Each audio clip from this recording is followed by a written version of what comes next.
Hi guys, എല്ലാവർക്കും നമസ്കാരം. ഇന്ന് ചോതി അപ്പോൾ പൂക്കളം ഇടാനുള്ള പൂക്കളൊക്കെ എല്ലാം റെഡിയാക്കി വെച്ചിട്ട് ഞാനും ശങ്കരിയും ഇന്ന് വേഗം പോയി കുളിച്ച് റെഡിയായി വന്ന് നമുക്ക് പൂക്കളം ഇട്ടിട്ട് ഇന്ന് അമ്പലത്തിൽ പോകാനുള്ള ഒരു പ്ലാനൊക്കെ ഉണ്ട്.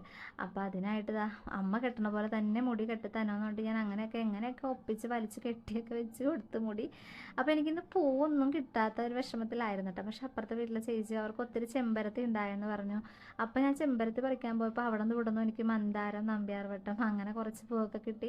പിന്നെ അതാ വീട്ടിൽ മുക്കൂറ്റിയും ശംഖുപുഷ്പമൊക്കെ ഉണ്ടായിരുന്നു. അപ്പോൾ ഇന്ന് അത്തക്കളം നല്ല ഭംഗിയായി, പൂക്കളിൽ ആവശ്യമായ അവസാനം അതാ എനിക്ക് ഒത്തിരി ഇഷ്ടമായി. ഇന്നത്തെ അത്തക്കളം നല്ല കളറായിരുന്നു, വൈറ്റും ഗ്രീനും റെഡും എല്ലാം കൂടി വന്നപ്പോൾ ഒരു പ്രത്യേക ഭംഗിയായിരുന്നു. അങ്ങനെ പൂക്കളമൊക്കെ ഇട്ടിട്ട് ഞാൻ വേഗം അടുക്കളയിലോട്ട് കയറി കേട്ടോ. ഇന്ന് റാഗിയുടെ വെള്ളയപ്പമായിരുന്നു. ഇത് നല്ല ഹെൽത്തിയാണ് കേട്ടോ, പിന്നെ നല്ല ടേസ്റ്റിയാണ്. ഞങ്ങൾക്ക് ഇഷ്ടമാണ് ഈ അപ്പം എന്ന് പറയുമ്പോൾ. ഇത് ഉണ്ടാക്കി വെച്ചിട്ട് പോയാൽ നമുക്ക് വന്നിട്ട് കഴിക്കാമല്ലോ എന്ന് വെച്ചാൽ ഞാൻ വേഗം തന്നെ അപ്പമൊക്കെ ഉണ്ടാക്കി വെച്ചിട്ടാണ് അമ്പലത്തിലോട്ട് പോയത്. അപ്പം ചുമ്മാ അതിന് മുന്നേ ഇരുന്നുകൊണ്ട് ഒരു വീഡിയോയ്ക്ക് ഇങ്ങനെ പോസ് ചെയ്യുമായിരുന്നു കേട്ടോ. ഈ കാവ് നമ്മുടെ തൊട്ട് പുറകിൽ തന്നെയാണ് കേട്ടോ അമ്പലം. അപ്പോൾ ഒരു കാലെടുത്ത് വെച്ചാൽ അമ്പലം എത്തി.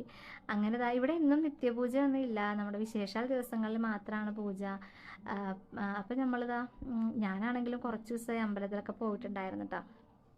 അങ്ങനെ അമ്പലത്തിലൊക്കെ പോയി തൊഴുതു. അപ്പോൾ എനിക്കിന്ന് കടയിൽ പച്ചക്കറിയൊക്കെ വാങ്ങാൻ കടയിൽ പോകണമായിരുന്നു. ഞങ്ങളെ കൊണ്ടുവന്ന് ആക്കിയിട്ട് ശ്രീജന് ഓഫീസിൽ പോകണമായിരുന്നു.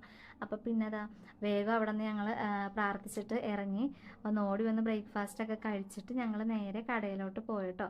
അപ്പോൾ കുറച്ച് പച്ചക്കറിയും പഴം അത്യാവശ്യമുള്ള സാധനങ്ങളൊക്കെ വാങ്ങിക്കണമായിരുന്നു കേട്ടോ. അങ്ങനെ പച്ചക്കറിയും ഫ്രൂട്ട്സൊക്കെ വാങ്ങിച്ചത് തിരിച്ചു വരുന്ന വഴി ശങ്കരിക്ക് റംബൂട്ടാൻ വേണമെന്ന് പറഞ്ഞ് പിന്നെയും വണ്ടി എടുത്ത് പോയി. അങ്ങനെ റംബൂട്ടാനൊക്കെ വാങ്ങിച്ച് തിരിച്ചു വന്നു ഗൈസ്. അപ്പോൾ അത്രയേ ഉള്ളൂ ഇന്നത്തെ വീഡിയോ.